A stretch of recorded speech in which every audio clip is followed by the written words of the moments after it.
countries in which the dominant source of revenue was fees. And you'll notice that among those countries, somewhere here, if I can find it, is the United States. Yeah, there it is.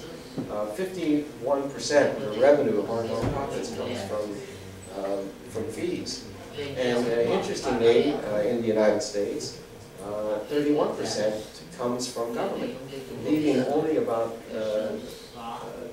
13% coming from philanthropy. This is an enormous revolutionary idea for most Americans. You can see that the pattern of funding is very different from the mythology. The second pattern that we discovered was the government-dominant pattern. Here, fees were not anywhere near as great. The major source of support was government. You'll notice that the countries in this list are also the countries that ended up at the top of the list of the size of the sector. In other words, the countries in which the nonprofit sector is the most highly developed are not the countries that have the most robust philanthropic support, but rather the countries that have the most public sector support. In a sense, these countries have enlisted the government, have enlisted the state as their fundraiser, using the tax system as a much more efficient way to raise money for the nonprofit sector. They've created a system of partnership between the public sector and the nonprofit sector, where the government uses its capacity to raise taxes to generate revenue, but realizes that it's not the best vehicle for actually delivering services. That the nonprofit sector is much more effective and flexible in the delivery of human services, and therefore enlists the nonprofit sector as the delivery agent of the public sector's resources. So a very different reality comes into view when these data get portrayed. And I will go on to the last one. I think my numbers is correct. And the 10th one has to do with the relative dynamism of the nonprofit sector versus the rest of the economy. And the assumption has long been that civil society is kind of a slow poke. It's not really dynamic. It's not entrepreneurial. It's growing more slowly than the rest of the economy, certainly than the private business sector. And we are just at the point where we're beginning to collect longitudinal data on the nonprofit sector through the implementation of this United Nations handbook that I described to you. And it turns out that this myth, too, is untrue. That this has been an enormously dynamic sector. So for the 5 countries in which we have longitudinal data, the nonprofit sector has been growing at an annual average rate of 8.1% over the period, typically of the mid-90s to the mid-2000s. By contrast, the overall GDP of these countries has grown at a rate of about 4.1%. So the growth rate of nonprofit expenditures and revenues is twice as great as the growth rate of the overall economy. And the amazing thing is that that's true in almost every country on which we've been able to gather data. The Czech Republic is probably a bit of a distortion because they started from such a small base, but the same is true in Belgium and in Canada and in the United States and in Japan, where astoundingly in Japan they had a very bad decade. They actually contracted their overall economy, but even there the nonprofit sector continued to grow. So this has been an amazingly robust sector of the economy.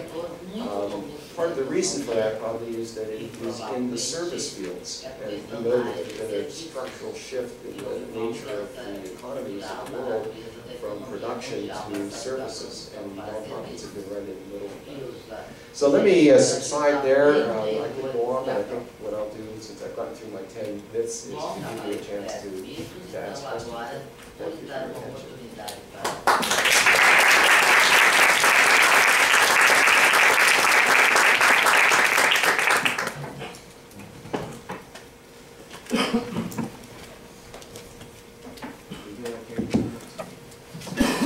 Obrigada pela excelente exposição, que foi bastante esclarecedora, pelo menos para mim.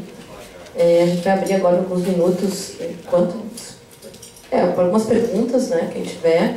Eu vou tomando nota aqui, podemos abrir, não sei se já teria algumas questões.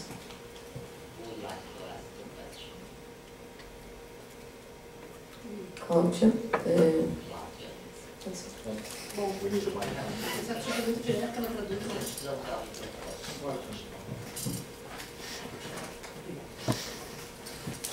Bom, gostaria de parabenizar inicialmente o professor Lester pela excelente palestra. Mas... desculpa. Sim. Mas eu estou estudando essa área do terceiro setor e aqui no Brasil nós temos, em termos de trabalhos acadêmicos, né, uma diferença em termos de interpretações em relação ao setor sem fins lucrativos. E também muitos atores que fazem parte desse setor, segundo a definição que o senhor colocou, principalmente ligado às ONGs, relutam em se colocar como parte de um terceiro setor, porque dizem que o terceiro setor seria um setor mais despolitizado e que teria mais a ver, então, com fundações empresariais, institutos empresariais e também com entidades filantrópicas mais na área da assistência, com um trabalho voluntário.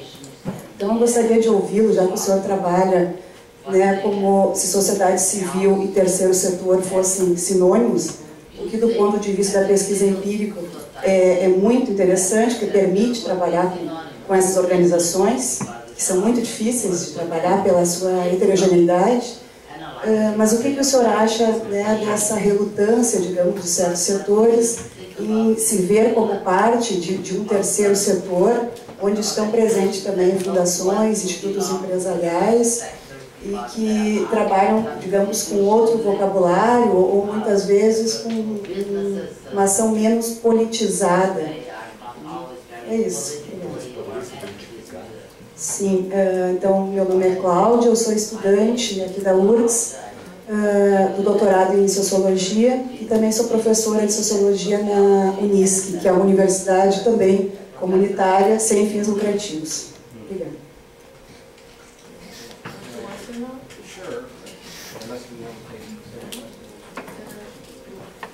Mais alguma questão? Não dá uma problema.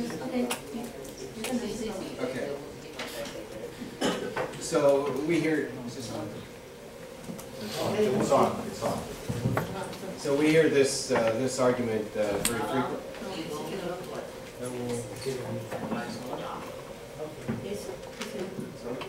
So now? No. Okay. So we hear this argument very frequently. It is part of what led me to start off with this myth that there is no such thing as the third sector. And you know, people may choose not to want to associate themselves with something, but from the analytical view, they are part of something because they share these 5 characteristics. I think these 5 characteristics are a meaningful way to depict the set of institutions that have what economists call a similar production function.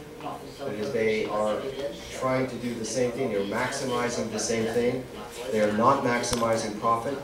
They may do it in different ways. Some of them may do it by advocating on the assumption that the best way to improve the lives of people is to improve opportunities and to eliminate barriers. But that's one approach, it's not the only approach. And other approaches take the form of delivering services, healthcare, training, education. So I think that that argument is, people are certainly free to make it. The way we deal with it analytically is that we have a category of the organizations that identify them as part of the total. They can pull themselves out and look only at themselves. You know, we have a category in the classification that I didn't really get into deeply for advocacy organizations. We differentiate between the service functions and the expressive functions of the sector. The expressive ones are ones that have to do with values and